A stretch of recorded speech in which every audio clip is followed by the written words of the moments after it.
Sharjah से कराची आने वाला निजी कार्गो तैयारा लापता हो गया है। तर्जुमान पाकिस्तान एयरपोर्ट अथॉरिटी के मुताबिक निजी कार्गो तैयारे से दौरान परवाज राबता मुनक़ता हुआ था। मजीद डिटेल्स लेंगे डॉन न्यूज़ के रिपोर्टर सैयद वसीम से। वसीम, बताइएगा मजीद क्या पता चल पाया है और रेस्क्यू एंड सर्च ऑपरेशन से मुतालिक क्या इत्तला है आपके पास? जी देखें, इस हवाले से जो एयरक्राफ्ट का मॉडल है, जैसा कि मैंने आपको बताया कि पाकिस्तान की कार्गो परवाज है K2 बोइंग 737। ये तैयारा है जिसकी ज़राए तस्दीक कर रहे हैं कि ये 737 कार्गो तैयारा है। इसके जो मजीद जो तफसीलात सामने आई हैं उसमें कैप्टन रिजवान और कैप्टन फैसल जतोई के साथ साथ जो तैयारे का दीगर स्टाफ है, मैं उसके हवाले से आपको बताऊं तो जिन नामों की तस्दीक हुई है उसमें मोहम्मद रिजवान इदरीस, फैसल महमूद, मोहम्मद तौफीक खान, मोहम्मद हामिद और मोहम्मद आरिफ सिद्दीक के नामों के साथ जो है वो ये तस्दीक हुई है कि ये जो है वो इस कार्गो परवास के अंदर मौजूद थे।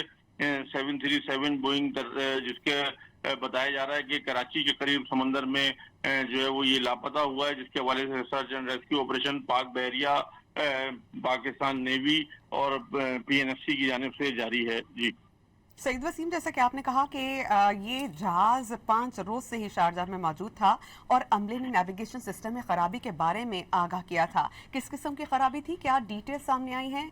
कार्गो कंपनी ने कुछ बताया इस हवाले से, कोई मौक़िफ़ अपनाया? जी, कार्गो कंपनी का जो अभी मौक़िफ़ सामने नहीं आया है, इस हवाले से ये बताया यही जा रहा है कि जो नेविगेशन सिस्टम है उसमें 5 रोज पहले जब ये तैयारा शारजाह में मौजूद था तो जहाज के अमले ने अपनी इंजीनियरिंग टीम को बताया था कि इसके नेविगेशन सिस्टम में खराबी के हवाले से आगाह किया था। अब जो ताज़ा तरीन इत्तलात हमारे पास आ रही हैं उसके मुताबिक बलूचिस्तान ओड़मारा के करीब समंदरी हदूद में शारजाह से कराची आने वाली इस निजी कंपनी के तैयारे को हादसा पेश आया है, जिसमें ईदी की जो बहरी टीम है वो भी सर्च एंड रेस्क्यू ऑपरेशन के लिए रवाना कर दी गई है। ईदी फाउंडेशन का एयरक्राफ्ट पाइपर स्नेका भी इस इमदानी सरगर्मियों में हिस्सा लेने के लिए सुबह टीम के साथ रवाना किया जाएगा। ईदी का aircraft Piper Seneca search and rescue operation में इस्तेमाल होता है। इसके अलावा ईदी की जो टग बोट्स हैं, उसके अलावा जो दीगर जो समंदर में और जो रेस्क्यू ऑपरेशन के अंदर जो बोट्स इस्तेमाल होती हैं वो भी जो है वो ईदी सेंटर से जो है वो रवाना कर दी गई हैं। अच्छा वसीम, ये बताइएगा क्या रेस्क्यू ऑपरेशन रोका गया है और इसको सुबह कंटिन्यू किया जाएगा या रेस्क्यू ऑपरेशन अभी जारी है?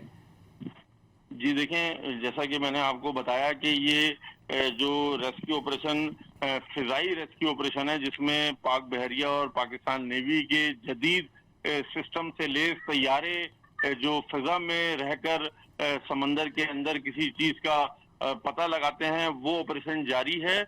और इसी के साथ साथ जो जमीनी रास्ते के जरिए समंदर पे पहुंचकर, जैसा कि मैंने आपको बताया कि बलूचिस्तान ओड़मारा के करीब जो है वो ये समंदरी हदूद लगती है जहां पर इस तैयारे को मुमकिन तौर पर हादसा पेश आया है, वहां के लिए जमीनी ऑपरेशन जो है वो सुबह सूरज निकलने के बाद, रोशनी होने के बाद जो है वो शुरू किया जाएगा। अच्छा ये भी बताइएगा वसीम के कौन कौन से जो है वो इदारे इस ऑपरेशन के अंदर हिस्सा ले रहे हैं?